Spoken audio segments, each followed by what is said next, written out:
Сәлем, сіздермен бірге Genesis Live бүгінгі шығарылымда. Ақорда хатқа жауап берді. Министр Омаров жобамызды қолдауға мәжбүр. Біз Genesisтерге қандай сыйлықтар дайындадық? Елордамызда жаңа офисіміз ашылды. Естеріңізге сала кетейік, біз 3 мақсатқа жетуді көздейтін онлайн қоғамдастық құрдық. Олар қоғамды сыбайлас жемқорлықтан тазарту, елді экономикалық дағдарыстан алып шығу және әділеттілікке қол жеткізу.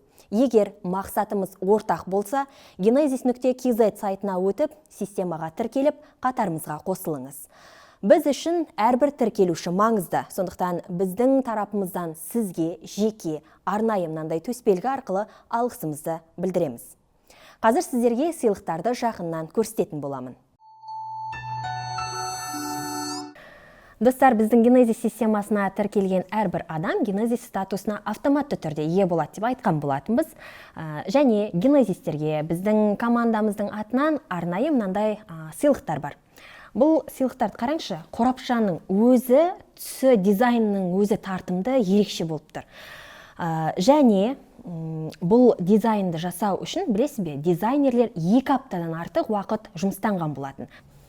Ашық хаттың басы Мағжан Жұмабаевтың көбіңізге белгілі "Мен жастарға сенемін" өлең шумақтарымен басталған. Неліктен Мағжан Жұмабаевтың өлеңі? Себебі бұл Мағжан Жұмабаевтың "Мен жастарға сенемін" өлеңі көбімізді осы жобаны ары қарай дамытуға бізді қанаттандырды деп айтуға болады.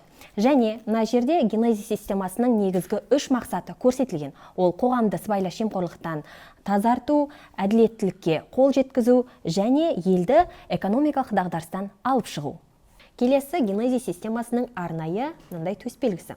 Бұл төсбелгіні алу арқылы сіз өзіңізді Genesis жанұясының бір мүшесімін деп есептесеңіз болады. Және осындай төсбелгіге ие болу арқылы сіз өзіңізге қолдау көрсететін, Қазақстанның түпкір-түпкірінде қандай жағдай болмасын көмекке келетін, адал бағытты ұстанатын асыл достарыңыздың бар екенін ұмытпаңыз. Және осындай төсбелгі тағып жүрген адамдарды кездестірсеңіз, құшақтап барып сүйіп алсаңыз да болады. Ары қарай арнайы сіз үшін біздің командамыздың атынан жеке үндеу. Бұл жеке үндеуді көру үшін алдымен ұялы телефоныңызды алып, камерасын ашып, QR-кодқа жақындатасыз. Осы кезде YouTube-тан арнайы сіз үшін дайындалған видео көрсетіледі. Видеоның ары қарай не жөнінде екені әзірге құпия болсын. Және достар, естеріңізге сала кетейін, бұл қорапшаға Genesis системасына тіркелгеннен кейін ғана ие болатын боласыз. Достар, енді Genesis системасында Альфа Genesis дегенде статус бар. Альфа Genesis статусын алу үшін сіз 20 Genesis'тен құралған өз командаңызды құруыңыз керек. Ал Альфа Genesis'терге қандай сыйлықтар дайындадық? Қазір бірге көрейік. Міне мынандай қорапшаның сыртының өзі тартымды.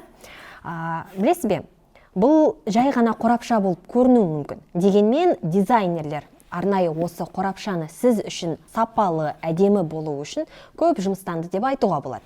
Енді қорапшаның ішін ашамыз. Ашқан кезде мына жерде біздің жарқын болашағымыз үшін бұл біздің ата-бабаларымыздың бізге қалдырған мүмкіндігі деп көрсетілген. Және қорапшаның ішінде Альфа Genesis'ке арналған төсбелгі және мынандай қалташа бар. Қалташаның ішінде сізге Канададан алып келген дәндер. Бұл дегеніміз біздің компанияның кішкене ғана бөлшегі сіздің үйіңізде болады деген сөз. Кейін Альфа Genesis'ке арналған арнайы мынандай хат. Бұл хатта да Мағжан Жұмабаевтың "Мен жастарға сенемін" өлең шумақтары көрсетілген. Кейін Genesis системасының негізгі 3 мақсаты көрсетілген. Және ашық хаттың мына бетінде сізге арналған жеке үндеу көрсетілген. Бұл үндеуді де жаңағыдай жоғарыда айтып кеткен тәртіппен, яғни ұялы телефоныңыз алып, камерасы арқылы QR-кодқа жақындатасыз. Осы кезде YouTube-тан арнайы сізге арналған жеке үндеудің видеосы көрсетіледі. Міне осылай өзіңізге арналған жеке үндеуді қарай аласыз. Достар, осылайша қысқаша түрде мен сіздерді Genesis'терге және Альфа Genesis'терге арналған сыйлықтармен таныстырдым. Сонымен қатар айта кетейік, болашақтың сәулетшілері жобасы жүзеге асқан уақытта бұл көшбасшылардың қазіргі командасындағы адамдар ертеңгі күні олар тимді менеджер болған уақытта да бір топта жұмыс істейді. Көбінде болашақтың сәулетшілері жобасы ары қарай не болмақ деген сауал бар. Естеріңізде болса, ауыл шаруашылығы министрі президентке құлақ аспайды деген болатынбыз. Ауыл шаруашылық министрі Сапархан Омаров 2016 жылы халықты дүрліктірген жерді шетелдіктерге сату заңының авторының бірі.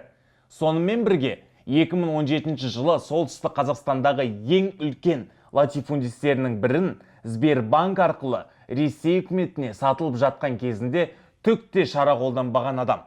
Бірақ жағдай өзгерген секілді.